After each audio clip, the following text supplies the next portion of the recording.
बेशरमपणाचं हे लक्षण आहे। सत्तेचा माज आल्याची ही सगळी लक्षणं आहेत। या देशातल्या जनतेनं तुम्हाला चळवळीतूनच सत्ता दिलेली होती हे सोयीस्कररित्या विसरतात। सोनम वांगचुक यांच्याशी संपर्क साधायला पाहिजे होता केंद्र सरकारनं। एखादा केंद्रीय मंत्री, केंद्रातला एखादा सचिव खरं तर या सातत्याने या आंदोलन करणाऱ्यांच्याबरोबर संपर्क साधायला पाहिजे होता।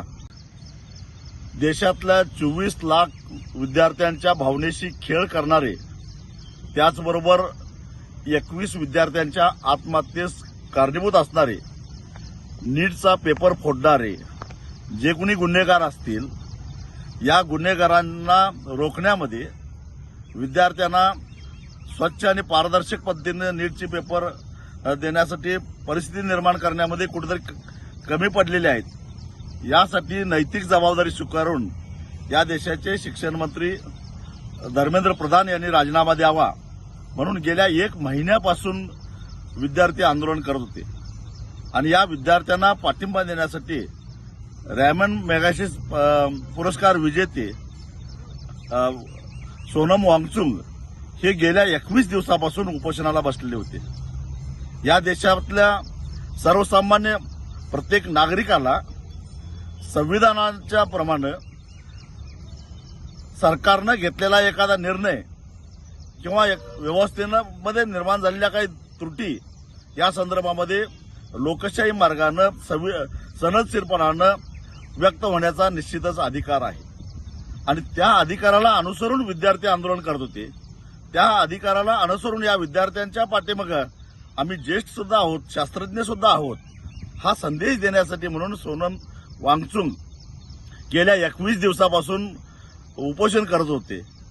खरं तर एकूण पेपरफुटी कशामुळे झाली, विद्यार्थ्यांच्या भावनेशी खेळ खेळण्याचा सरकारचा इरादा नाही, याच्यावर आम्ही कडक कारवाई करू, परंतु पुन्हा असा प्रकार होऊन देणार नाही अशी हमी देऊन खरं तर विद्यार्थ्यांशी संवाद साधायला पाहिजे होता केंद्र सरकारनं।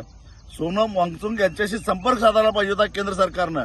एखादा केंद्रीय मंत्री, केंद्रातला एखादा सचिव खरं तर या सातत्याने या आंदोलन करणाऱ्यांच्याबरोबर संपर्क साधायला पाहिजे होता, परंतु सरकारनं हे केलं नाही। बेशरमपणाचं हे लक्षण आहे। सत्तेचा माज आल्याची ही सगळी लक्षणं आहेत। या देशातल्या जनतेनं तुम्हाला चळवळीतूनच सत्ता दिलेली होती हे सोयीस्कररित्या विसरतात।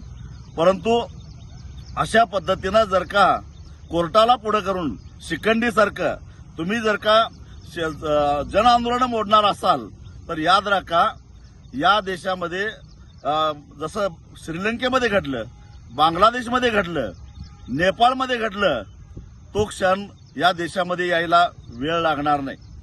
काय दोष येतावर सोनम वांगचुक यांचा? जर त्यांच्या प्रकृतीची एवढी चिंता सरकारला होती तर गेल्या 20 दिवसामध्ये सरकार काय झोपा काढत होतं का नाही संपर्क साधला त्यांनी? का नाही त्यांची समजूत घालण्याचा प्रयत्न केला? आणि न्याय व्यवस्थेबद्दल तर काय बोलावं? खरं तर न्यायालयानं इतक्या तातडीनं याची दखल घेतली, परंतु हे विद्यार्थी का आंदोलन करतात?